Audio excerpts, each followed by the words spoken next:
গেল, তবুও লোকটার মায়া হলো না। সে নাকি আবার আমাকে পাগলের মতো ভালোবাসে। ভালোবাসা নাকি চাই? সবই ওনার ভণ্ডামি। মনে করে জোর করে বিয়ে করলে ভালোবাসা পাবে। একদম সহ্য করতে পারি না লোকটাকে। আমাকে জোর করে বেঁধে রেখেছে, তাও আবার বাসর ঘরে। এমন বাসর যেন কোনো অন্য মেয়ের কপালে না জোটে। বিয়ের সময়ও হাত পা বেঁধে অনেক মেরেছে আমাকে, মারধর করে বিয়েটা করেই নিল। শয়তানটার জেদের কাছে হেরে গেছি আমি। ঘটনা শুরু হয়েছে 2 বছর আগে থেকে। আমি নীলা, তখন মাত্র 10ম শ্রেণীতে পড়ি।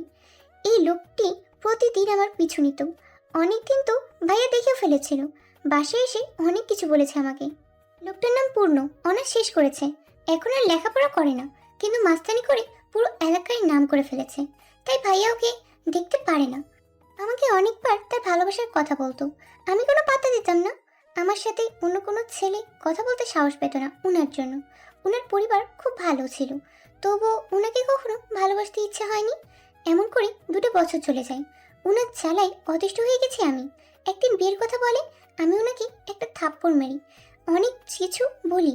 সেদিন থেকে আমি ওনার চোখে রাগ দেখেছি। একদিন উনি আমাকে দেখা করতে বলে, আর বলে উনি আমার কাছে ক্ষমা চাইবে। এটাই ওনার শেষ ইচ্ছে। অনেক কিছু ভেবে আমি রাজি হলাম। পরের দিন দেখা করতে গেলাম। উনি আগের মতোই ওনার ভালোবাসার কথা বলতে থাকে। আমি রাগে চলে আসতে চাইলাম, ঠিক তখনই পিছন থেকে মুখ চেপে ধরে। পরে আর কিছু মনে নাই আমার। জ্ঞান ফিরতেই দেখি লোকটা আমার মাথার কাছে বসে আছে। বুঝতে পারলাম উনি আমাকে ওনার কাছে নিয়ে এসেছে। আমি অনেক কান্না করি প্রথমে। উনি আমাকে অনেক বোঝায়, কান্না করে, ভালোবাসার কথা বলে, কিন্তু আমি চিল্লাচিল্লি শুরু করি। ওনার রাগ অনেক বেশি ছিল, তাই আমার হাত পা বেঁধে থাপড়াইছিল। গালগুলো লাল হয়ে গেছে। উনি মুখের বাঁধন খুলে দিল। আমি ফুপাতে ফুপাতে কান্না করতে লাগলাম। আমাকে আগে কেউ কখনো এমনভাবে মারেনি। কান্না করতেও কষ্ট হচ্ছিল। হয়তো লোকটার একটু মায়া হয়, তাই সরি বলতে থাকে। বিয়ের সব ব্যবস্থা করে ফেলে উনি। ওনার বাসায় কেউ কিছু জানে না, শুধু ওনার মা একটু একটু জানে। এইদিকে আমি বিয়ে করবো না বলে কান্না শুরু করলাম। আবার সেই থাপড়ানি। এমন করে বিয়েটা করে ফেললো লোকটা। মনে একটুও মায়া নেই। ওনার থাপ্পড় খেতে খেতে আমার নাক মুখ ফুলে গেছে, চোখগুলো লাল হয়ে আছে। ওরা আমার হাত মুখ বেঁধে বসিয়ে রেখেছে। হুম হুম। আসছে উনি? হ্যাঁ, মুখ খুললেই কান্না শুরু করবো। তোমার খুব কষ্ট হচ্ছে তাই না? উহু, উহু। ওহ, তোমার তো মুখ বাঁধা। দাঁড়াও, খুলে দিচ্ছি। দেখো, পাগলিটা কেঁদে কেঁদে চোখের কি অবস্থা করেছে। ওনার কি সত্যি কষ্ট হচ্ছে এটা দেখি?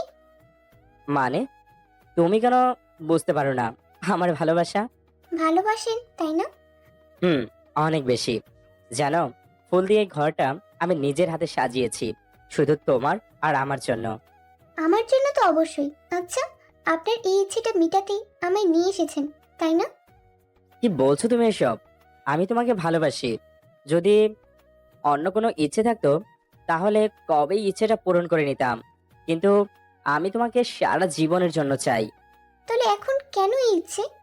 এখন তুমি আমার বউ, আর আমি তোমার স্বামী। আমার সবকিছুতে তোমার অধিকার আছে, ঠিক তেমনি তোমার সবকিছুতেও আমার অধিকার আছে।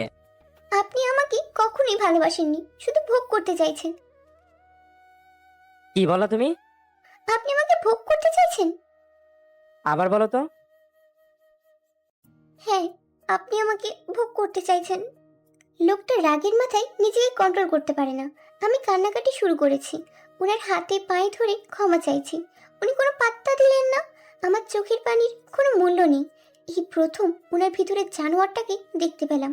আমি কান্না করছি সারা রাত ধরে, আর উনি পড়ে পড়ে ঘুমাচ্ছে। বদমাইশ কোথাকার। সকাল 8টা বাজে। লোকটা ঘুম থেকে উঠে দেখে আমি কান্না করছি। নীলা, চুপ করো। আর কত?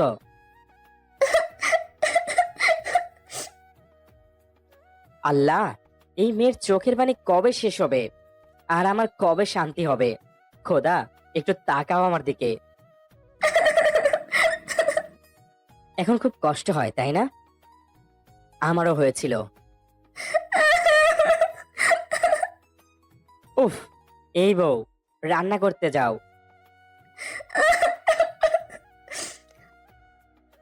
আহ, তুমি তো আবার রান্না পারো না, আমাকেই করতে হবে। উনি গোসল করে রান্না শেষ করে আমাকে ডাকতে আসলেন। এই মেয়ে, কি সমস্যা তোমার? এখনো কান্না করতেছো কেন? দুইটা থাপ্পড় মারলো। আমি একদম চুপ হয়ে অবাগের মতো তাকিয়ে রইলাম। আমাকে টানতে টানতে বাথরুমে নিয়ে গেল। চলো, তোমাকে গোসল করিয়ে দেব। কি? হ্যাঁ। লুচ্চা, সব দেখার ধান্দা তাই না? মনে করেছেন কিছু বুঝি না তাই না? কিছু দেখার কি বাকি আছে নাকি?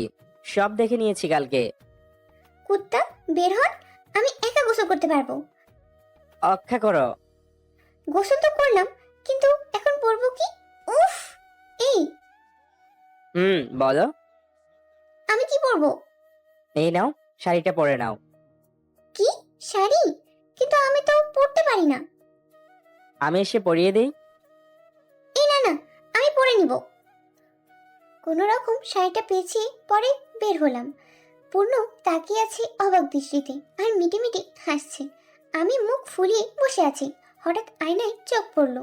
হ্যাঁ, আজ সত্যি আমাকে বউ বউ লাগছে। নিজেকে তো বউ বউ লাগছে, কিন্তু জামাই তো আস্ত একটা জানোয়ার। ও, জামাই বললে ভুল হবে। জানোয়ারটা একজন ধর্ষক। না জানি কত মেয়ের সাথে এমন আচরণ করেছে, কত মেয়ের জীবন নষ্ট করেছে। উফ, ভাবতেই গা শিউরে ওঠে। কিছু বললেই যেভাবে থাপড়ায়, মনে হয় আগে মানুষের গাড়ি গাড়ি ঢোল বাজাতো। আজও মানুষ ঢোল আর মানুষের তফাৎ বুঝে না। আর যাই হোক, এর সাথে আর একদিনও থাকা যাবে না। পালাতে হবে, যেভাবেই হোক।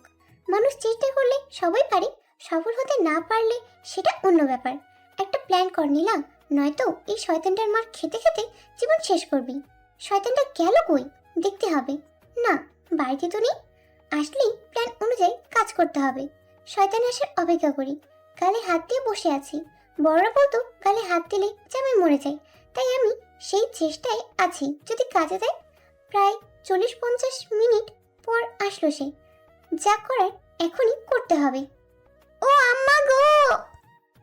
আরে শোনা, আম্মু বাসায়। এত তাড়াহুড়া করলে কি চলে? ওদের না হয় কয়দিন পর জানাবো বিয়ের কথাটা। আরে, আমি কি আপনার আম্মুকে ডাকছি নাকি? আমার শরীর খারাপ লাগছে, তাই কষ্টে আম্মাকে ডাকছি। তা কেমন খারাপ শুনি? আমার মাথা ঘুরছে আর বমি বমি লাগছে, হাঁটতেই পারছি না। বাহ, আমি একদিনেই বাবা হতে চললাম। বলতে হবে মায়েরি, আমার পাওয়ার আছে। কে বাবা হবে আর কিসের বাবা হবে? আমি বাবা হব তোমার বাচ্চার। বেশ আনন্দ লাগছে আমার। দাঁড়াও, মিষ্টি নিয়ে আসছি।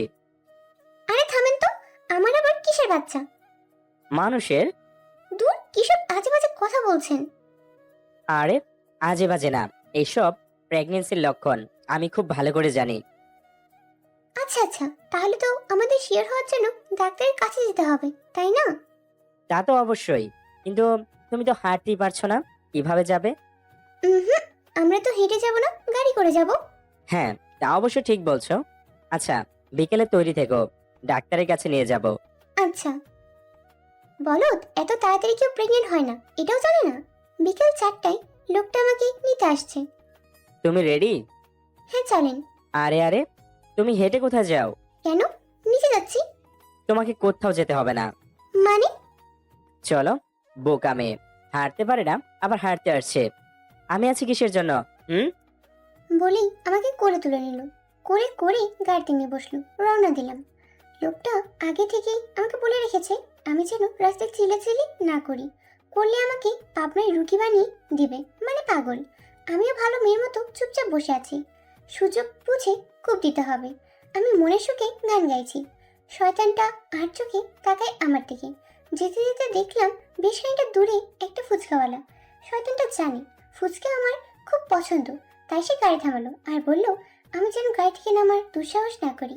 আমিও ভালো মেয়ের মতো মাথা তুলিয়ে হ্যাঁ বললাম। শয়তানটা তো আর জানে না আমার মাথায় কি চলছে। সে চড়ে যাচ্ছে ফুচকা আনতে। গাড়ির লক খোলা, এই সুযোগ আমাকে পালাতে হবে। গাড়ি থেকে নেমে আর অন্য পাশ দিয়ে দিলাম দৌড়। শয়তানটা দেখতে পাইনি। দৌড়াতে দৌড়াতে মাগরিবের আজান শুনতে পাই। একটু দাঁড়ালাম, আমি কোথায় কিছুই বুঝতে পারছি না। ওফ, বাসার কারো ফোন নাম্বারও মনে পড়ছে না। টেনশনে সব খেয়ে ফেলেছি। এত মন ভোলা হলে কিভাবে হবে? এখন আমি কি করব? বাসে কিভাবে যাব? কিছুই তো চিনি না। এতক্ষণে হয়তো জানোয়ারটা আমাকে খোঁজাখুঁজি শুরু করে দিয়েছে। আমাকে পেলে না জানি কি করে। আল্লাহ, এখন থেকে ভাগনি আমি। দৌড়াতে দৌড়াতে পেটের নিচে ব্যথা শুরু হয়ে গেছে। বেশ খিদা পেয়েছে। মানুষের কাছে জিজ্ঞেস করতে করতে রেলওয়ে স্টেশনে চলে আসলাম। স্টেশনটা বেশ চেনা চেনা লাগছে। হঠাৎ মনে পড়লো এইটা চট্টগ্রাম রেলওয়ে স্টেশন। 2 বছর আগে নানুর সাথে আসছিলাম। ভেতরে গিয়ে দেখি এটাই লেখা ছিল। জানতে পারি ঢাকা যাওয়ার ট্রেন রাত 10টা 30 মিনিটে আসবে। আমাকে অপেক্ষা করতে হবে। এখন 8টা বাজে। আমার কাছে টিকিটের টাকাও নেই। যেভাবেই হোক আমাকে চুরি করে লুকিয়ে হলেও ঢাকা যেতে হবে। এই জানুয়ারি থেকে বাঁচলে হয় আমার। এদিকে পেটের ভেতর থেকে মিছিল হচ্ছে খাবার দে বলে। এত এত খাবারের ছুরি নিয়ে বসে আছে লোকজন, আর আমি টাকার অভাবে খেতে পারছি না। এখন আমার খুব জোরে চেঁচিয়ে বলতে ইচ্ছে করছে, আমাকে ভাত দে, নয়তো আমি তোদের পিঠে খেয়ে নেব। এসব ভাবতে ভাবতে একটা কোণে পিঠ থেকে দাঁড়ালাম। কেউ দেখে ফেলবে বলে মুখ নিচু করে বসে পড়েছি। কত হাসি খুশি ছিলাম আমি। আমার সাথে এমনটা না হলেও পারতো। আমি কি ওনার কত ক্ষতি করেছি? আমি শুধু নিজের মতো বাঁচতে চেয়েছিলাম, আর কিছু না। আচ্ছা, বাসার সবাই কি আমাকে খুঁজছে? আমাকে কি তাদের মনে পড়ে? আর ওই ছোট্ট গোলাপ গাছটা কি শুকিয়ে গেছে, নাকি কেউ যত্ন করে? ভাবতে ভাবতে চোখে পানি চলে এসেছে। সবাইকে খুব মনে পড়ছে এখন। প্রচুর পানি পিপাসা পেয়েছে। ঘেমে একাকার হয়ে গেছি। এখন পানি খেতে না পারলে মনে হয় মরে যাব। মাথা তুলতেই দেখি সেই লাল লাল চোখ আমার সামনে চলে এসেছে। আমার দিকে তাকিয়ে আছে এক দৃষ্টিতে, হাতে পানির বোতল। মনে হয় আমাকে পানির সাথে মিশিয়ে খেয়ে ফেলবে। লোকটা পানির বোতল আমার দিকে এগিয়ে দিল। আমিও কিছু না বলে খেয়ে নিলাম, কারণ আর 5 মিনিট আমি পানি না খেয়ে থাকলে মনে হয় মরে যাব। এই কি, পানি খাওয়ার সাথে সাথে মাথা ঘুরতে লাগলো। কিছু বলার আগেই আমি পড়ে যাচ্ছিলাম। কেউ ধরে ফেললো। মুখ দেখতে পারলাম না। এরপর কি হলো আমি কিছুই বুঝতে পারিনি। নিজেকে আবিষ্কার করলাম অন্ধকার রুমে, সে লাল টুকটুকে চোখের সামনে। চোখগুলো আমার দিকে তাকিয়ে আছে। আমি ভয়ে কাচুমুচু হয়ে বসলাম আর ভাবতে লাগলাম, আজকে ঝড়ের নাম কি দেওয়া যায়? এমন রাগি রাগি মুখ দেখে আমার তো হিসু পেয়ে গেছে। ও নো, এখন কি করি? এটা তো বলাও যাবে না। পরিবেশ খুব গরম এখন। প্রায় 5 মিনিট পর নীরবতা ভেঙে লোকটা আমাকে 4-5টা থাপড় দিল। লুকোচুরি খেলা খুব মজার, তাই না? আরো কিছু খেলতে মন চাইলে বলো, দুইজনেই খেলি। আমি কি? কানের নিচে আরো 2টা দিলে মনে পড়ে যাবে তুমি কে। আচ্ছা আচ্ছা। নিজেকে খুব চালাক ভাবো, তাই না? তুমি কি ভেবেছিলে তুমি আমার থেকে পালিয়ে গেছো? উফ, আমি না চাইলে তুমি এই বাসা থেকেই বের হতে পারবে না। আমি শুধু একটু গেম খেলছি তোমার সাথে। আমি জিতে গেলাম আর তুমি হেরে গেলে। এখন তো সারা জীবন তোমায় আমার সাথেই থাকতে হবে সুইট হার্ট। ভালোবাসি তোমায় খুব বেশি। জোর করে কখনো ভালোবাসা পাওয়া যায় না। চাইলেই পাওয়া যায়। আপনি আমাকে কষ্ট দিয়ে নিজে সুখী হতে পারবেন? তুমি আমাকে কষ্ট দিয়ে সুখী হতে পারলে আমি কেন পারবো না? আপনার কি আমার প্রতি কোনো মায়া নেই? সবাই নিজে সুখী হতে চায়। তুমিও চাও, আমিও চাই। তাই আমি নিজেকে সুখী করার চেষ্টা করছি। আর মায়া তো অনেক অসহায় মানুষের প্রতি আমার আছে। কিন্তু তোমার জন্য যা আছে সেটা হলো ভালোবাসা। আমি যে আপনাকে ভালোবাসি না। আমি তো বাসি, খুব বেশি, খুব। তাই বানন, আমার থেকে দৌড়ে যাবার কথা ভুলেও মাথায় এনো না। গালটা ফুলে গেছে। আর কখনো এমন করো না লক্ষ্মীটি। রাগ হলে যে নিজেকে কন্ট্রোল করতে পারি না। গো বউ, আমি যে তোমার রাগী জামাই। বলেই লোকটা মিটমিটিয়ে হেসে হনহনিয়ে রুম থেকে বেরিয়ে যাচ্ছে। এদিকে আমি দুগালে 2 হাত দিয়ে বসে আছি অভাগীর মতো। আহ, কত বড় কপাল! সকাল সন্ধ্যা থাপড়ানি খেতে হচ্ছে। অনেক রাত হয়ে গেছে, কিছু একটা খেতে হবে। পেটের ভিতর যুদ্ধ শুরু হয়ে গেছে। থাপ্পড়ে তো আর পেট ভরে না। আস্তে আস্তে করে নিচে নামতেই দেখলাম লোকটা খাবার নিয়ে উপরে আসছে। লোকটা যে কিভাবে বুঝে আমার কখন কি চাই! উফ! আমাকে দেখতেই হাত ধরে রুমে নিয়ে আসলো। নিজের হাতে খাইয়ে দিতে লাগলো, ঠিক আম্মুর মতো। কেমন যেন মুখ ভরা মায়া আর মায়া। না না নীলু, তোর এসব ভাবলে চলবে না। ভুলে যাবি না এই মায়াবী চেহারার পিছনে একটা জানোয়ারের রূপ আছে। হঠাৎ করে রাগ হতে লাগলো। এখান থেকে চলে যান, আমার আর খিদে নেই। ওলে আমাল আদলিলে মনে হয় আবার রাগ হয়ে গেছে। এই, তুমি রাগ কই রাখো বলো তো? পেটের ভিতর। হায় আল্লাহ, এ কি সর্বনাশ হলো আমার! এই পেটে আমার বাবু হাঁটাহাঁটি করবে? এর মধ্যে রাগ রাখলে সেও তো মায়ের মতো রাগই হবে। তখন আমার একল ওকল কোনো খুলি থাকবে না। বাবুটা ঠিক আমার মতো হতে হবে, বুঝলে? যেন লোকজন দেখলেই বলে বাপকে বেটা। কথাগুলো দাঁতে দাঁত চেপে শুনছি আমি। অনেকক্ষণ একা একা বকবক করে নিচে গিয়ে আবার রুমে আসলো। এই বউ, কি গো? ওই শোনো না, কি হচ্ছেটা কি? আমার না খুব প্রেম প্রেম পাচ্ছে। এখন কি আমি নাচবো? আহ, এমন করো কেন? তো কি করব? দাঁড়াও বলে আলমারি থেকে একটা নীল রঙের শাড়ি নিয়ে আসছে। নাও, এটা পরে আসো তো। পারবো না। কি বললে? না মানে পড়তে পারি না। চলো, আমি পরিয়ে দিচ্ছি। না না, একাই পড়তে পারবো। রাত তখন প্রায় 3টে হবে। আমি শাড়ি পরে রুমে এলাম। লোকটা তো দেখি লুচ্চা লুচ্চা চোখে দেখছে আমাকে। উফ, অসহ্য। আস্তে আস্তে কাছে আসতে থাকে। আমি পিছনে যেতে যেতে দেয়ালে পিঠ ঠেকে যায়। মনে মনে হায় আল্লাহ করতে লাগলাম। লোকটা একটু নিচে ঝুঁকে নাকে নাক লাগিয়ে বলল, খেলা শুরু করা যাক। আমি ধাক্কা দিয়ে বিছানায় ফেলে দিলাম। ভয়ে ঘামতে শুরু করলাম। না না, আমি কিছু খেলবো না, আমি ঘুমাবো, আমাকে একা ঘুমাতে দিন। সুইটহার্ট, প্রথমত এই খেলা তোমার ইচ্ছে নয়, আমার ইচ্ছেতে হবে। আর দ্বিতীয়ত, তোমাকে বিয়ে করেছি একা ঘুমানোর জন্য নয়। এখন আসো আমার কাছে, আমার আদুলি। আপনার মতো জানোয়ারের সাথে আমি এক বিছানায় কখনো ঘুমাবো না। তোমার কি ভালো কথায় কখনো কাজ হয় না? আমার খারাপ রূপটা বের করতে বাধ্য করো না শোনা। চুপচাপ এখানে চলে এসো। যা করার করে নিন, আমি চলে যাচ্ছি, গুড নাইট। বলেই ঘুরে দাঁড়িয়েছি অন্য রুমে যাবো বলে। জানোয়ারটা পিছন থেকে চুল ধরেছে। আহ, কি করছেন এসব? আমার লাগছে, ছাড়ুন। ভালো কথায় তোমার কাজ হয় না তাই না? আজকের কথা সারা জীবন মনে রাখবে শোনা। সব সময় জানোয়ার বলো, আজ না হয় জানোয়ারের আচরণটাই দেখাবো তোমায়। চোখগুলো লাল টুকটুকে হয়ে গেছে। এই চোখে কোনো মায়া নেই। অভয়ানক সে রূপ বিছানায় ছুঁড়ে ফেলে দিল। আমি বারবার দরজার দিকে দৌড়ে যাচ্ছিলাম। একটা সময় আমার পায়ে একটা কিছু দিয়ে বেশ জোরে আঘাত করে। আমি আর্তনাদে চিৎকার করে উঠি, কিন্তু এই চিৎকার শুনবার কেউ নেই। এখন আর দৌড়াতে পারছি না। হ্যাঁ, এটাই মানুষরূপী জানোয়ার যে আমাকে ভোগ করার জন্য ঝাঁপিয়ে পড়েছে। তার প্রতিটা চুমু যেন কামড়ের পরিণত হচ্ছে। রক্তের দাগ পড়ে যাচ্ছে। প্রতিটি চুমুতে আমি ব্যথায় চিৎকার করে উঠি, কিন্তু লোকটার কানে যেন কিছুই প্রবেশ করছে না। সে যেন মাতাল হয়ে পড়েছে। নিজেই খুব অসহায় মনে হচ্ছে। আজানের ধ্বনি শুনে সে ছেড়ে দেয় আমাকে। ঘুমিয়ে পড়লো আদুলি বলে গভীর ঘুমে তলিয়ে যায় লোকটা। আমি রুমের এক কোণে গিয়ে ব্যথায় ফুপাতে ফুপিয়ে কান্না করতে থাকি। এই অত্যাচার কতদিন চলবে আল্লাহ জানে। বাইরে পাখির কিচিরমিচির শব্দ হচ্ছে। মনে হয় বড় হয়ে গেছে।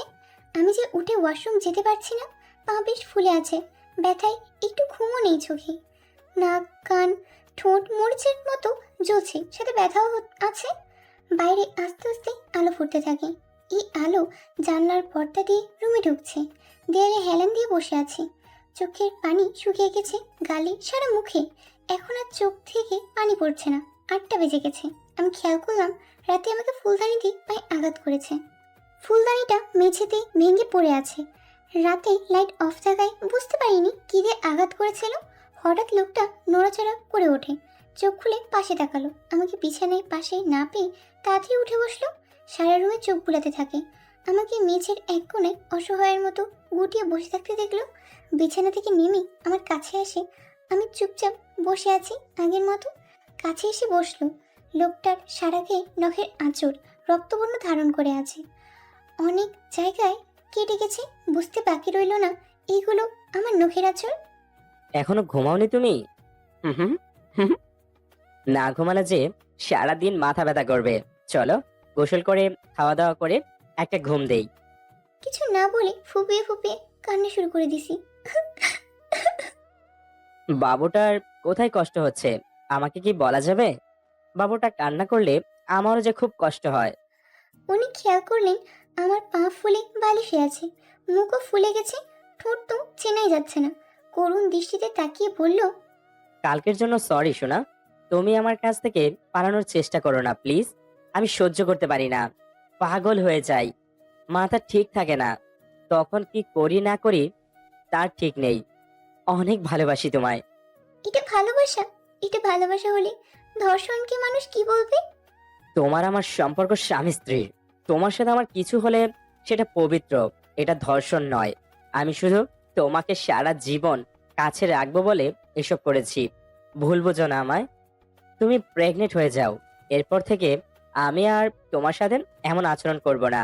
আমাদের একটা বাবু হয়ে গেলে তুমি আমাকে ছাড়তে পারবে না। বাবুর জন্য হলেও আমার সাথে থেকে যাবে। তোমার বাড়ির লোকজনও তোমাকে জোর করে নিতে পারবে না। আমি যে তোমায় কখনো হারাতে চাই না। তোমাকে সারা জীবন কাছে রাখতে এই কষ্টগুলো দিচ্ছি বাবু। এক নিঃশ্বাসে যেন কথাগুলো বলে ফেললো লোকটা। আমি তাকিয়ে আছি তার শরীরের ক্ষতের দিকে। 2-3 মিনিট পর নীরবতা ভেঙে লোকটা আমাকে কোলে তুলে নিয়ে গেল গোসল করতে। আয়নায় তাকিয়ে এলাম একবার, মুখ ফুলে যাওয়ায় চেনাই যাচ্ছে না, কিন্তু লোকটার কোনো নজরই নেই নিজের দিকে, যেন এইরকম রক্তাক্ত হওয়ারই ছিল। লোকটা খুব যত্ন করে আমি গোসল করিয়ে দিয়ে কোলে করে রুমে নিয়ে নিজেও করে নিল। তার চোখে এখন আর কোনো রাগ নেই, সেই মায়া, সেই মায়াবী চোখ তাকিয়ে হারিয়ে যেতে চাইবে সব মেয়ে। আমি রুমে বসে বসে চুল শুকাচ্ছি। হঠাৎ লোকটা একটা তোয়ালা পরে অন্য আরেকটি তোয়ালা দিয়ে চুল মুছতে মুছতে ওয়াশরুম থেকে বের হলো। এই প্রথম লোকটার দিকে তাকিয়ে ভালো করে দেখলাম। দেখতে তো বেশ আগে থেকেই হিরো। ভেজা চুলে নাকি মেয়েদের দারুণ লাগে, এখন তো দেখছি ছেলেদেরও কম কিউট লাগে না। ভাবতে ভাবতে চোখ পড়লো লোকটার বুকের দিকে, লোমে ভরা ছিল। ইচ্ছে করছে গিয়ে একটা চিমটি কেটে দিই। আমি বারবার আর চোখে তাকাই লোকটার দিকে, সে এখনো ব্যাপারটা খেয়াল করেনি। আল্লাহ, নীলু, তুই দেখি লুচু মেয়ে হয়ে গেছিস, ছিছি কি লজ্জা। আমি মনে মনে হাসতে থাকলাম। রাতের কথা আমার কিছুই মাথায় নেই, এখন কি ঘটছে আমি তো এই ভাবনায় মরি। কিছুক্ষণ পর আমার সামনে কোমরে হাত দিয়ে দাঁড়ালো লোকটা। আমি তো ভয়ে শেষ, না জানি আবার কি করলাম। ইয়া আল্লাহ, এবারের মতন বাঁচিয়ে দিও। এই যে বিচ্ছি, এত বেলা হলো, এখনো কি খিদে পাইনি আপনার? খিদা তো সে কখনই পেয়েছিল। ফ্রিজে তো খাবার রাখা ছিল। আমার পা। ও সরি সরি, দাঁড়াও, আমি খাবার নিয়ে আসছি। না, আমি নিচে যাব। তোমার পা? পায়ে হেঁটে যাব কেন? কোলে করে নিয়ে যান। আমার বউ তো আমার থেকেও বেশি রোমান্টিক। কথাটা বলতে আমি একটা ভেঙচি কেটে দিলাম। লোকটা আমাকে কোলে করে নিয়ে যাচ্ছে, আমি তার শরীরের গন্ধ নিচ্ছি। মানুষের গায়ে একটা আলাদা গন্ধ থাকে। আমি এটা উপভোগ করতে লাগলাম। আমাকে নিয়ে টেবিলের সামনে বসলো। অনেক খাবার সাজানো আছে টেবিলে। উনি নাকি নিজের হাতে আমার জন্য রান্না করেছেন। না, লোকটা অতটা খারাপ না, শুধু রাগ হলে জানোয়ার হয়ে যায়। এটা ছাড়া সব ঠিক আছে। উনি নিজের হাতে খাইয়ে দিচ্ছেন আমাকে, আর ছোটবেলার গল্প জুড়ে দিলেন। আমিও মন দিয়ে শুনছি, আর ওনার ছোটবেলার দুষ্টুমিষ্টি কাণ্ড শুনে দুজন হাসতে হাসতে লুটোপুটি খাচ্ছি। লোকটাকে এখন পুরোপুরি বাচ্চা বাচ্চা লাগছে, যেন খুব নিষ্পাপ। নতুন নতুন ভালো লাগা তৈরি হচ্ছে, কিন্তু আমি বুঝতেই পারছিলাম না। খাওয়া দাওয়া শেষ করলাম। বাসায় কয়েকজন কাজের জন্য বহিষ্ক মহিলা আছে, ওরা গ্রামের, খুব মিশুক। ওদের সাথে গল্প করতে খুব ভালো লাগে আমার। লোকটার কি যেন একটা কাজ পড়ে যায়, আসতে নাকি সন্ধ্যা হবে। সবাইকে বলে যায় আমার খেয়াল রাখতে। আমি সারাদিন বাড়িতে ভালো করে দেখলাম, বেশ বড়সড় একটা বাড়ি। এটা নাকি আমার শ্বশুর আমার স্বামীর জন্য বানিয়েছেন। লোকটা আর আগের মতো নেই। আগে বকাটা ছিল, দেখলেই মনে হতো লোকটার কি বাড়িঘর নেই, এভাবে রাস্তায় রাস্তায় ঘুরে বেড়ায়। এখন চাকরি করে, নিজেকে গুছিয়ে নিয়েছে। বেশ তো। সন্ধ্যা 7টার দিকে তিনি বাড়ি ফিরলেন।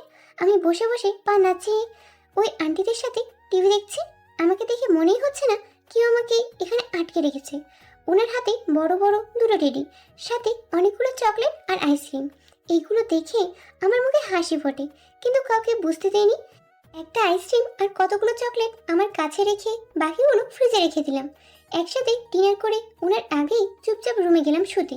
আমি চোখ বন্ধ করে আছি, যেন উনি বুঝতে পারে আমি ঘুমিয়ে গেছি।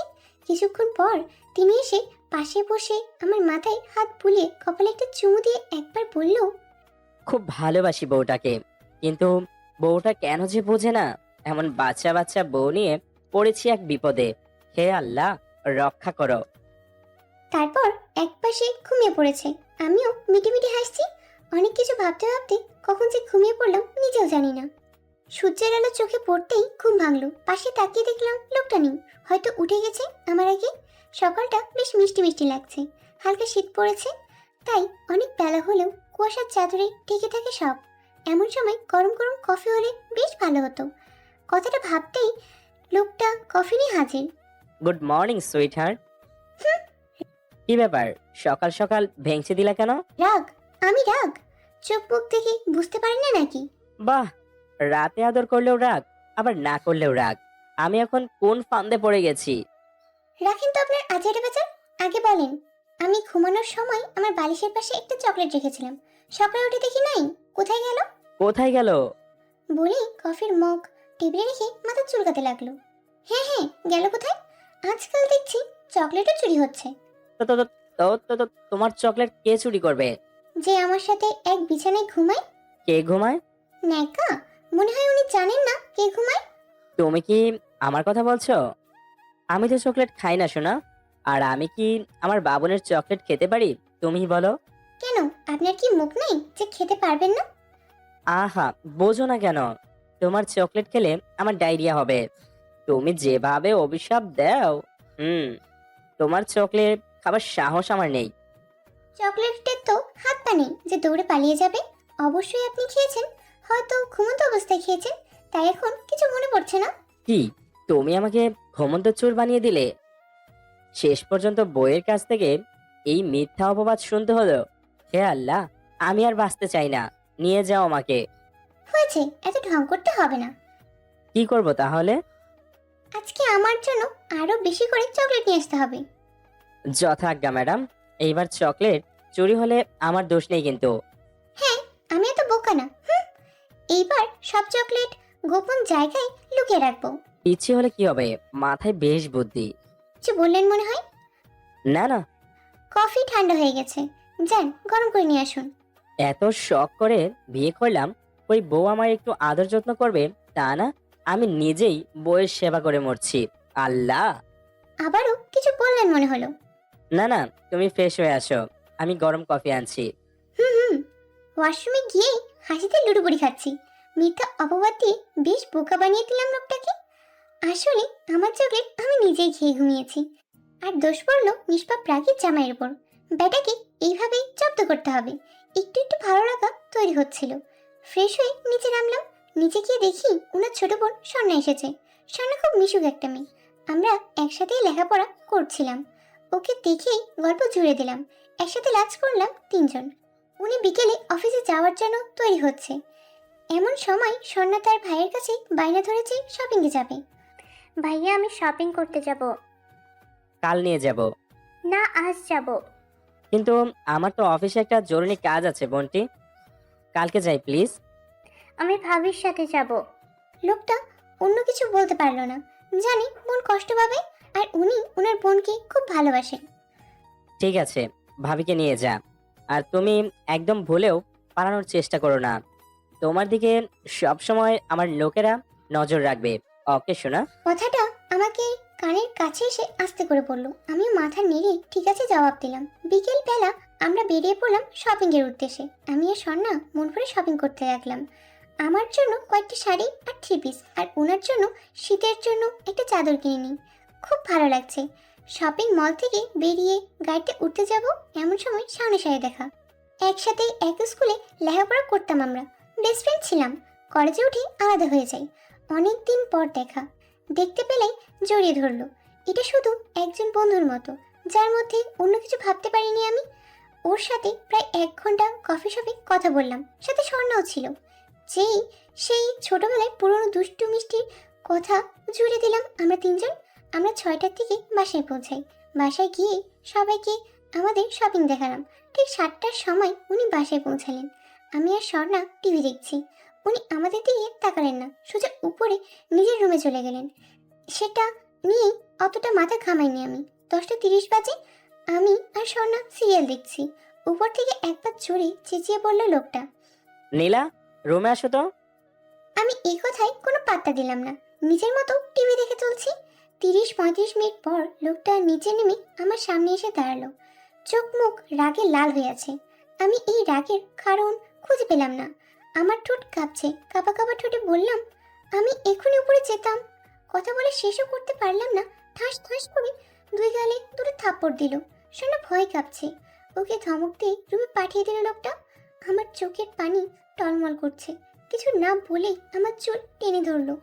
একবার একটা কথা বললে সাথে সাথে সেটা তোকে করতে হবে। ভালো করে মাথায় ঢুকিয়ে নে কথাটা। আমি চুপ, কারণ আমি এই রাগের কারণ বুঝতে পারছি না। লোকটা আমার চুলের মুঠি ধরে টেনে সিঁড়ি দিয়ে উপরে নিয়ে গেল। আমার কাছে তুই সুখী না? আগে বললেই পারতি তোর গায়ে অনেক জ্বালা, আমি না হয় মিটিয়ে দিতাম। আমি তো কাপুরুষ না, তুই ভালো করে জানিস। আমার মাথায় কিছুই ঢুকছিল না। তোর শপিং তো 5টার সময় শেষ হয়ে গেছে, তাহলে বাড়িতে 6টায় ফিরলি কেন? কোনো উত্তর নেই। হুম, আজকাল ছেলেদের সাথে জড়াজড়ি করতেও মন চায় তোর? কিরে, পরপুরুষের সাথে করতে পারলে নিজের স্বামীর সাথে পারবি না কেন? অন্যের বিছানায় শুতে পারলে আমার বিছানায় শুতে এত সমস্যা কেন তোর? আমার মুখে কোনো কথা আসছে না। মানুষের ভাবনা এত নিচেও হতে পারে, এত খারাপ চিন্তা ভাবনা। এই লোকটা কিভাবে আমাকে ভালোবাসতে পারে? সকালে এক রূপ, রাতে এক রূপ, ঘন্টায় ঘন্টায় রূপ পরিবর্তন। মাথাটা ঘুরছে। চুপ কেন তুই? কিছু বল। আমার চোখ পানিতে ভরে গেছে, শুধু ছড়ার অপেক্ষা। তোকে যে কি করতে ইচ্ছে করছে আমার। এই, আমার কি নেই যা ওই ছেলের মধ্যে আছে? বল। টেনে শাড়িটা খুলে ফেলেছে। তোর কোথায় কোথায় হাত দিয়েছে তোর ওই প্রেমিক? এইখানে, এইখানে, এইখানে। তুই তো অপবিত্র হয়ে গেছিস, তোকে এখন পবিত্র করতে হবে। আমি কিছু বলতে চেয়েও বলতে পারিনি, শুধু অবাক হয়ে দেখছিলাম লোকটাকে। এখন তো আমার অবাক হওয়ারই পালা। একটা মূর্তির মতো দাঁড়িয়েছিলাম আমি। লোকটা আমাকে টেনে ওয়াশরুমে নিয়ে গেল। রাত 12টা বাজতে চললো। ঝর্ণার নিচে নিয়ে ঝর্ণা ছেড়ে দিল। সারা রাত তুই এই পানির নিচে দাঁড়িয়ে থাকবি, ভুলেও এর নিচে থেকে সরবি না, কথাটা মাথায় রাখিস। আমিও চুপচাপ দাঁড়িয়ে আছি। Bye sweet heart. বলে চলে গেল। এটা কি আসলেই ভালোবাসা? এমনিতেই শীতের সময় পানি বরফে পরিণত হয়েছে। হে আল্লাহ, আমি তোমার কি এমন ক্ষতি করেছিলাম? কেন তুমি এতটা কষ্ট দিচ্ছ আমায়? দেখা যাক এই অত্যাচার কতদিন চলতে থাকে। শরীরে প্রচন্ড ব্যথা অনুভব হলো। মাথায় চিনচিন ব্যথা করছে। আস্তে করে চোখ মেলে তাকালাম। এ কি, আমি কোথায়? পাশে তাকিয়ে দেখি লোকটা আমার হাতের উপর হাত রেখে ঘুমিয়ে পড়েছে। আমি হাসপাতালের বেডে শুয়ে আছি। কি হয়েছে আমার? আমার নাড়াচাড়া লোকটা বুঝে যায়। তাড়াতাড়ি ঘুম থেকে উঠে বসে। চোখ দুটো লাল হয়ে আছে। মনে হয় ঘুমায়নি সারা রাত। এখন কেমন লাগছে তোমার? ভালো। কিন্তু আমার কি হয়েছিল? সকালে উঠে দেখি তুমি জ্ঞান হারিয়ে ফ্লোরে পড়ে আছো। রাতের জন্য আমি অনেক অনেক সরি। আর কখনো এমন হবে না সোনা, আমার ভুল হয়ে গেছে। আমি তো বাজে মেয়ে, তাই এমন ব্যাপার পেতে হয়। এতে আপনার তো কোনো দোষ নেই। এমন বলে না লক্ষ্মীটি, তুমি খুব ভালো, খুব মিষ্টি, আমার আদরের বউ। হ্যাঁ, খুবই আদরের। খুব ভালো জানি আমি। আচ্ছা, তোমার জন্য একটা সারপ্রাইজ আছে। কি সারপ্রাইজ? বাসায় ফিরলেই দেখতে পারবে। আমি এখনই যাব বাসায়। কি ব্যাপার, আগে আমার কাছ থেকে পালাতে চাইতে, আর এখন আমার কাছে তাড়াতাড়ি আসতে চাইছো? ভালোবাসা হয়ে গেছে মনে হয় বাবুটার। আমাকে একটু একা থাকতে দিন প্লিজ। আচ্ছা, তুমি রেস্ট নাও, আমি ডাক্তারের সাথে কথা বলে আসছি। বলেই চলে গেল। কিছু একটা ভাবতে লাগলাম। এমন সময় সনের আগমন। তোমার তো ভাগ্য খুব ভালো ভাবি। আমার ভাই যে বউ পাগলা হয়ে গেছে। মানে? তোমার তো 2 দিন কোনো জ্ঞান ছিল না। এই 2 দিন ধরে ভাইয়া কিছু খেলো না, একটু ঘুমায়ওনি, শুধু তোমার পাশে বসেছিল। কখন তোমার জ্ঞান ফিরে এই আশায়। ভাই আমার প্রেমে পাগল হয়ে গিয়েছে। বলেই মিটিমিটি হাসছে স্বর্ণা। ভাবি, বলো। পাশের কেবিনে কে ভর্তি আছে জানো? কে? শাওন। এটা আবার হাসপাতালে ভর্তি কেন? দেখলেই বুঝবে। আচ্ছা চলো। কোথায়? শাওনের কাছে। তোমার শরীর এখন কেমন? হাঁটতে পারবে তো? হ্যাঁ, এখন তো বেশ ভালো লাগছে। হাঁটতে পারবো, চলো। আস্তে আস্তে করে পাশের কেবিনে গেলাম। এ কি, শাওনের এই অবস্থা কিভাবে হলো? একটা পা উপরে ঝুলানো, সারা গায়ে ব্যান্ডেজ। আমি গিয়ে পাশে বসতেই শাওন চোখ খুললো। আমাকে দেখে ভয় কাঁপতে লাগলো। আমি মাথায় হাত দিতেই বলে উঠলো, তুই তুই আমাকে ধরিস না আম্মা। আগে জানলে আমি কখনো তোর দিকে তাকিয়ে কথা বলতাম না। তুই আমার আম্মা, আব্বা, দাদি নানি সব মাফ করে দেখাল আম্মা। কি রে, মাথায় প্রবলেম হয়েছে নাকি তোর? কি বলছিস এইসব আবোল তাবোল? আমার থেকে দূরে থাকবই নে, না হলে তোর জামাই আমাকে জীবিত কবর দিবে। কথাটা শুনতেই মাথায় হাত চলে গেল আমার। হায় আল্লাহ, এই লোকটাকে কি যে করতে ইচ্ছা করে। কোনো কিছুরই হুঁশ জ্ঞান নেই। রাগ হলে কি করে না করে নিজেও জানে না। অনেকক্ষণ ধরে বসে আছি বেডে, লোকটা আসলো। চলো সুইটহার্ট, তোমার যাবার সময় হয়ে গেছে। চলেন। আরে আরে, হেঁটে যাবে নাকি? হ্যাঁ, নয়তো কি হাসপাতালের ভেতরে গাড়ি এনে গাড়ি করে যাব নাকি? ওহ, আমি আছি কি করতে তাহলে? বলেই কোলে তুলে নিল, নিয়ে গাড়িতে বসালো। আমার তো শাওনের অবস্থা দেখে মাথায় আগুন জ্বলছে। আমি বড় বড় করে তাকিয়ে আছি লোকটার দিকে। মা গো মা, এমন ভাবে তাকিয়ে আছো যেন আমাকে পানি দিয়ে গিলে খাবে। হ্যাঁ, খাবো। বুঝতে পারছি তোমার খুব খিদে পেয়েছে। আমাকে খেও না প্লিজ, আমি তোমাকে ভালো ভালো খাবার রান্না করে খাওয়াবো। আজে বাজে কথা বলবেন না। আগে বলুন, শাওনের এই অবস্থা কে করেছে? তোমার স্বামী। আচ্ছা, আপনি এটা কেন করলেন? আল্লাহ, তুমি মেনে নিয়েছো আমি তোমার স্বামী? না, মানি না, আর কখনো মানবো না। আগে বলুন, আমার স্বামী এটা কেন করলো? তোমার স্বামী এটা মানতে পারেনি। কোনটা? ওই যে তার মিষ্টি বউটাকে কেউ জড়িয়ে ধরবে এটা। শাওন আমার বেস্ট ফ্রেন্ড। ফ্রেন্ড বলে ঘষাঘষি করতে হবে? দূর থেকে কথা বললে হয় না? ওর ভাগ্য ভালো বলে হালকা মেরে আবার হাসপাতালে ভর্তি করে দিয়ে এসেছি। দ্বিতীয়বার কেউ এমন করলে মেরেই ফেলবো। আমার বউকে স্পর্শ করা, হুম, ভালো করে মজা বুঝিয়ে দেব। ভালো করে বুঝিয়ে বললেই হতো। অত শত বুঝতে পারি না আমি। হ্যাঁ, শুধু মারামারি করতে পারেন। হ্যাঁ, তা বেশ ভালো পারি। ফাঁক দিয়ে পড়েছি আমি বিপদে। কিছু বললে? কই না তো। আর তুমি ভালো করে শুনে রাখো, তোমার ভাই, আব্বু, কাছের আত্মীয় স্বজনরা ছাড়া যেন অন্য কেউ জড়িয়ে ধরতে না পারে। ধরলে খুব খারাপ অবস্থা হবে, এই বলে দিলাম। কার? তোমার আর যে ধরবে তার, দুজনেরই। তোমাকে ধরবো আমি, ভালোবাসবো আমি, আদর করব শুধুই আমি, মাঝে মাঝে রাগও দেখাবো সেটাও আমি, অন্য কেউই না। ভেঙচি দিলা কেন? আমার ইচ্ছা। ওহ, যা হবে সব আমার ইচ্ছাতে। তোমার ইচ্ছাতে কিচ্ছু হবে না। তাই? হ্যাঁ, তুমি এখনো আমার কাছে আছো, কারণ এটা আমার ইচ্ছে। যদি আমাকে চুরি করে নেয় কেউ? পারবে না, তোমাকে কেউ নিতে পারবে না আমার থেকে। তুমি যে আমার নিঃশ্বাস, তোমায় ছাড়া বাঁচি কি করে বলো? খুব ভালোবাসেন? ভালোবাসি কিনা জানি না, কিন্তু তোমাকে আমার প্রয়োজন, খুব প্রয়োজন, ঠিক অক্সিজেনের মতো। তুমি ছাড়া আমি অচল। তুমি নেই, আমি নেই, তুমি আছো, আমিও আছি। নীরব হয়ে দেখছি। এই চোখে শুধু আমার জন্য ভালোবাসা নয়, আমাকে হারানোর ভয়ও আছে। আমাকে অন্য কারোর সাথে দেখলে তার রাগ হয় খুব। এটা হয়তো ভালোবাসা। আমাকে অন্য কারো হাতে দিতে চাই না সে। আমি কি শুধুই তার? এই এই এই এই বলুন। আমি ভাবনার জগৎ থেকে চলে আসলাম। তুমি আমাকে ভালোবাসতে পারো না কেন? আমার দোষটা কোথায়? আমাকে জোর করে আটকে বিয়ে করেছেন, আবার দোষ খুঁজছেন আপনি? অন্য ছেলে হলে রেপ করে ছেড়ে দিত। আমি তোমাকে ভালোবাসি বলে বিয়ে করে পরে স্পর্শ করেছি। একই তো কথা। তোমাকে জোর করে স্পর্শ করার কোনো ইচ্ছে আমার ছিল না। আমার একটা বাবু চাই, ঠিক তোমার মতো। সারা বাড়ি নাচানাচি করবে, আমাকে আব্বু বলবে, তোমাকে আম্মু বলবে। বাচ্চাটা হয়ে গেলে সব তোমার ইচ্ছাতে হবে, তুমি যা বলবে তাই। তুমি যদি আমাকে ফ্লোরে ঘুমাতে বলো, আমি তাই করব, প্রমিস। খুব ভালোবাসি তোমায়, এই জন্য তোমার আর আমার জন্যই করছি। লোকটার চোখে কত স্বপ্ন। সবকিছুই ঠিক আছে, শুধু রাগটা বেশি। আমার রাগী জামাই। মিটি মিটি হাসতে লাগলাম। আমি ওনার কথা শুনতে শুনতে বাড়ির সামনে পৌঁছে গেলাম। বাড়িতে ঢুকতেই আমি অবাক হয়ে গেলাম। বাসায় ঢুকেই যে এত বড় সারপ্রাইজ পাবো তা আগে ভাবতেই পারিনি। আমার সামনে আমার আম্মু, আব্বু, ভাইয়া, ওনার আম্মু আব্বুও বসে আছে। আমি গিয়ে আম্মুকে জড়িয়ে ধরে কান্না করতে লাগলাম। অনেকদিন পর তাদের দেখতে পেলাম, খুব ভালো লাগছে। আম্মু আমার চোখ মুছে দিচ্ছেন।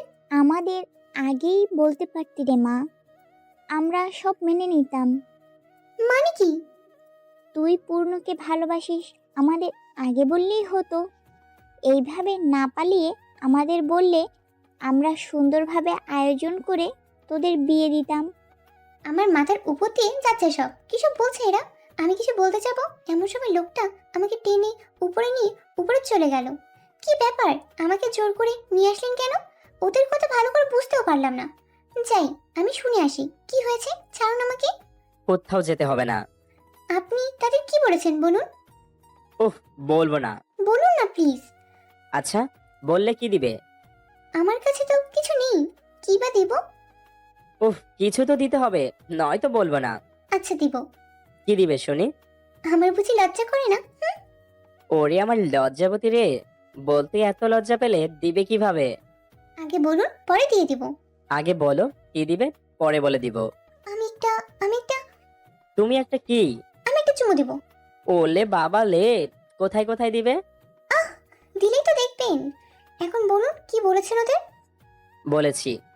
কি? বলেছি আমরা দুজন 4 বছর ধরে প্রেম করছি। বাসার কেউ হয়তো মেনে নিবে না, সেই ভয়ে ওদের না বলে পালিয়েছি। কি? হ্যাঁ। কুত্তা বিলাই শয়তান, লোকটা হাসি শুরু করেছে। আমি রাগি ওনার চুল ধরে টানছি, প্রায় 5 মিনিট ওনার চুল টেনে ছিঁড়েছি। আরে থামো থামো। না থামবো না। আপনি এত বড় মিথ্যা বললেন, মিথ্যু একটা। কিসের মিথ্যে? বিয়ের আগে প্রেম না করলেও তো বিয়ের পর করছি এখন। কিসের প্রেম? হ্যাঁ বলেই পেটের চিমটি কেটে দিলাম। আল্লাহ, দেখো নীলা, এইসব দিবার কিন্তু কথা ছিল না। যা দিবার কথা ছিল ওটা দাও। দেব না। দিবা না? উহুম, দিবে না তো? না না না। বুঝেছি, আমারটা আমাকে জোর করে আদায় করে নিতে হবে। ভালোই হলো, আমি নিজে আদায় করে নিলে অন্য কিছু নিতে পারবো। অন্য কিছু কি? ওই যে বাসর রাতের কথা মনে আছে? আমার তো লজ্জা লাগছে এখনই। না, কি না? আমি দিয়ে দিচ্ছি, আপনাকে নিয়ে নিতে হবে না। এখন যে আমার অন্য কিছু পেতে ইচ্ছে করছে। কি? বুঝে নাও সোনা। বলেই ওনার নাকটা আমার নাকের কাছে নিয়ে আসে। আমি তাড়াতাড়ি করে ওনার কপালে একটা চুমু দিই, দৌড়ে পালিয়ে নিচে চলে আসলাম। নীলা, একদম দৌড়াবে না। ধুর, চাইলাম কি আর পাইলাম কি? কপালে না দিয়ে তো ঠোঁটেও দিতে পারতো। আহা, এই কষ্ট কইছে রাখি। নিচে গিয়ে দেখি সবাই গল্প করছে, আমিও কি বসে পড়লাম। আমি তো আজকেই আমার বৌমাকে বাসায় নিয়ে যাব। সে না হয় নিবেন, আমাকেও কিন্তু কিছুদিনের জন্য আমার মেয়েকে দিতে হবে। বিয়ান, এখন কিন্তু আপনার মেয়ে নয়, এখন এটা আমার মেয়ে।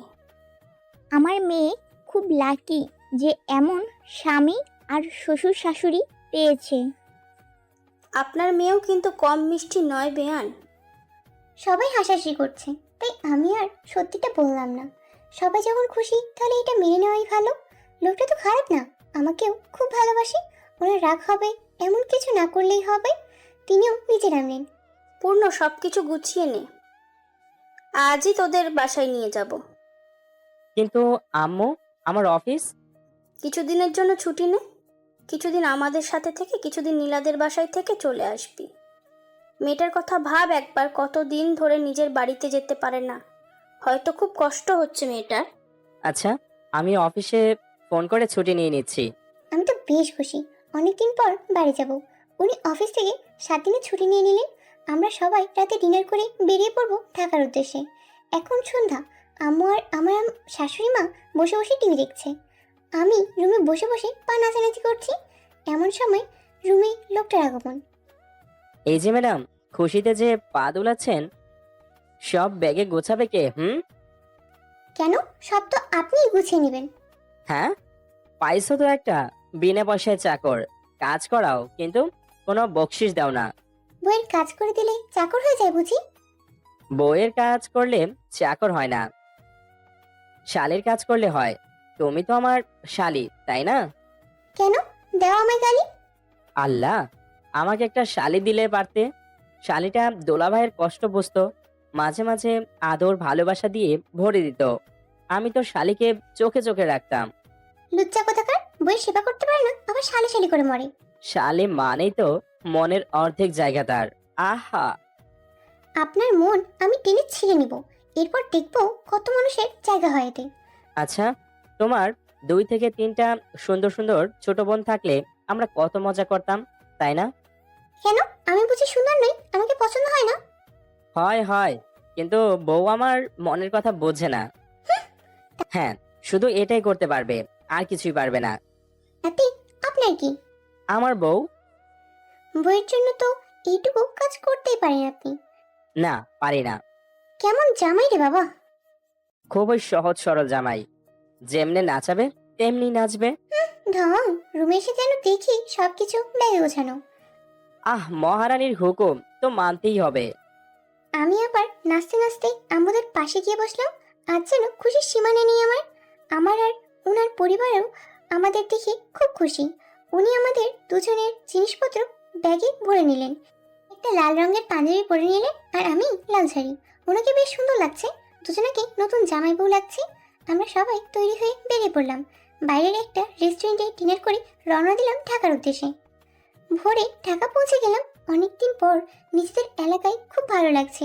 সবকিছু কত আপন। প্রথমে শ্বশুর বাড়ি নিয়ে গেল আমাদের। শ্বশুর শাশুড়ির আদর যত্নে কমতি নেই, ঠিক যেন নিজের বাবা মা। ওনাদের আদরে লোকটার খারাপ ব্যবহারগুলো ভুলেই গিয়েছিলাম। আমিও ওনাদের মেয়ের মতো হওয়ার চেষ্টা করে যাচ্ছি। আমি চাই না আমার জন্য তারা কষ্ট পাক। আমাকে পেয়ে যেন ওনাদের পরিবারটা পরিপূর্ণ হয়েছে। নিজের ছেলের থেকে বেশি আদরের হয়ে গেল বৌমা। ওখানে 3 দিন থেকে আমাদের বাড়িতে চলে আসলাম। বাড়ি এসে আমি নিজের মতো করে থাকলাম 3 দিন। এই 6 দিন লোকটার সাথে আমার বেশি কথা হয়নি। আমরা নিজেদের মতো ব্যস্ত ছিলাম। লোকটা এসেছিল কথা বলতে, কিন্তু আমি সুযোগ দিইনি। ওনার ছুটির সময় শেষ, আবার আমাদের চলে যেতে হবে। সবার কাছ থেকে বিদায় নিয়ে নিলাম। তারপর রাতের ট্রেনে রওনা দিলাম চট্টগ্রামের উদ্দেশ্যে। চুপচাপ বসেছিলাম। উনি এসে কথা বলতে থাকে আর আমাকে হাসতে লাগলো। সারা রাত গল্প করতে করতে কখন যে ভোর হতে চলছে আমরা কেউ বুঝতেই পারছিলাম না। গল্পে গল্পে ভালো লাগা বাড়তে থাকে। সকাল সকাল বাড়ি চলে আসলাম।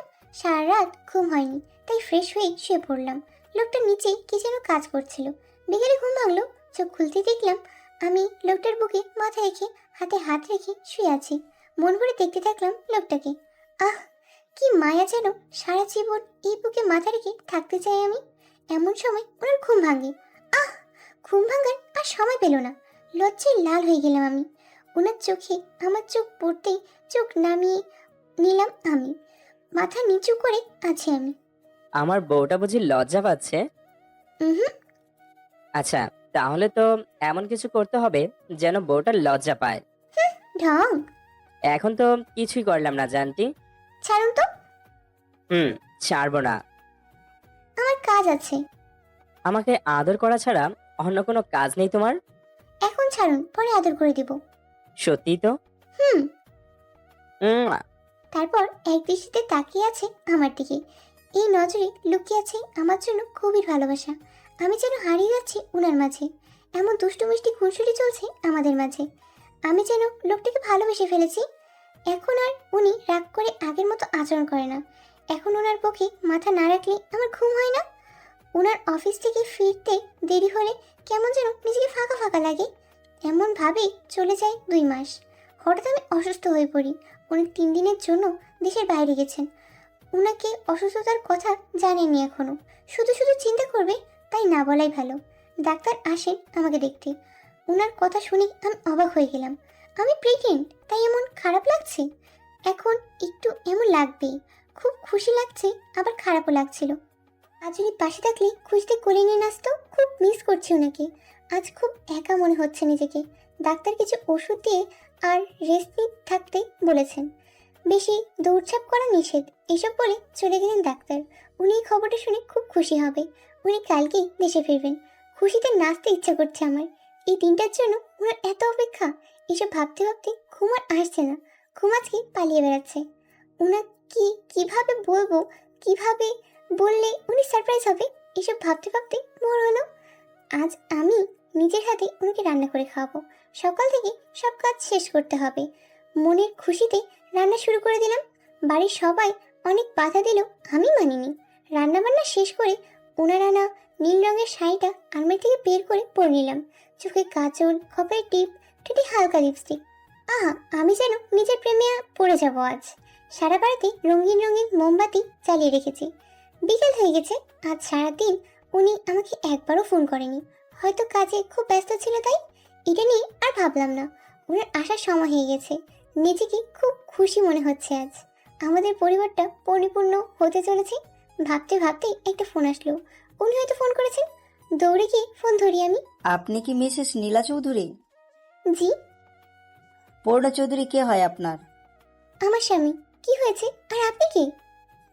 আপনি তাড়াতাড়ি চট্টগ্রাম মেডিকেল হসপিটালে চলে আসুন। আমার স্বামীর কি হয়েছে? আপনি আসুন আগে। হ্যালো, আমার কথা শুনুন। টুট টুট টুট। ফোন রেখে দিল। কি হলো ওনার? বুকের ভেতর কেমন যেন লাগছে। দৌড়ে ছুটে গেলাম। যত সামনে এগোচ্ছি তত হার্টবিট বেড়ে যাচ্ছে। কিছু একটা হয়েছে ওনার। আমি কি ওনাকে হারিয়ে ফেলছি? না না, এসব কি ভাবছি আমি? ওনার কিছু হবে না, হতে পারে না। ওনার কিছু হলে আমি কি নিয়ে বাঁচবো? ভাবতে ভাবতে ওনার কেবিনের সামনে চলে আসলাম। কিছুক্ষণ পর ডাক্তার কেবিন থেকে বের হলেন। ডাক্তার, ডাক্তার, আমার স্বামীর কি হয়েছে? উনি এখানে কেন? দেখুন মিসেস নীলা, আপনার স্বামী রাস্তায় অ্যাক্সিডেন্ট হয়েছে সকালবেলা। রাস্তার কিছু লোক ওনাকে হসপিটালে ভর্তি করে দেয়। ওনার মোবাইল থেকে আপনার নাম্বার পেয়ে আমরা আপনাকে ফোন করেছি। এখন কেমন আছে? বাসায় নিয়ে যেতে পারবো ওনাকে? ও, ওনার এখনো জ্ঞান ফেরেনি, মাথায় আঘাত পেয়েছে। কিছু সময় পর না হলে আমরা কিছুই বলতে পারছি না। আমি একবার আমার স্বামীর কাছে যেতে পারি প্লিজ? হ্যাঁ, কিন্তু কান্নাকাটি করবেন না, এতে পেশেন্টের সমস্যা হবে। ঠিক আছে বলেই চলে গেলাম ওনার কাছে। মুখে মাস্ক পরানো, অসহায়ের মতো পড়ে আছে। কিছুক্ষণে যেন শুকিয়ে গেছে লোকটা। আমার ভেতরটা মোচড় দিয়ে উঠল। চোখ বেয়ে পানি গড়িয়ে পড়ছে। আজ বুঝতে পারছি ভালোবাসা কেমন হয়। ওনার থেকে বেশি কষ্ট যেন আমার হচ্ছে। নিঃশ্বাস নিতে কষ্ট হচ্ছে আমার। পাশে বসে আস্তে করে হাতটা ধরলাম। আমার একা থাকতে খুব ভয় হয়। আপনি বাসায় চলেন না, একা ঘুমাতে ভয় করে আমার। খুব অভিমান করে আছেন আমার সাথে, তাই না? আমি আর কখনো আপনার কথার বাইরে যাব না, আপনার রাগ তুলবো না। আমি যে আপনি খুব ভালোবেসে ফেলেছি। ওনার হাত আমার পেটে নিলাম। দেখুন, এটা আপনার গিফট, আপনার সন্তান। পছন্দ হয়নি গিফট? দয়া করে একবার তো কথা বলুন। ওনার বুকের উপর শুয়ে কান্নায় ভেঙে পড়লাম। কিছুক্ষণ পর ওনার হাত নড়ছে। আমি তাড়াতাড়ি ডাক্তারকে ডেকে আনলাম। ডাক্তার ভালো করে দেখলেন। এ তো পুরো মিরাক্কেল হয়ে গেছে। উনি এখন সম্পূর্ণ বিপদমুক্ত। কিছুদিন রেস্ট নিলে সব ঠিক হয়ে যাবে। 2-3 দিন পর ওনাকে বাসায় নিয়ে যেতে পারবেন। আমি বসে ওনার হাত ধরে কান্না শুরু করে দিলাম। এই কান্নায় সুখ মেশানো আছে। 9 মাস পর খুব কষ্ট হচ্ছে। উনি আমার হাত ধরে পাশে বসে আছেন। আমার প্রতিটা কষ্ট উনি অনুভব করছেন। চোখ দুটো লাল হয়ে আছে। আমি বুঝতে পারলাম ওনার কষ্ট হচ্ছে খুব।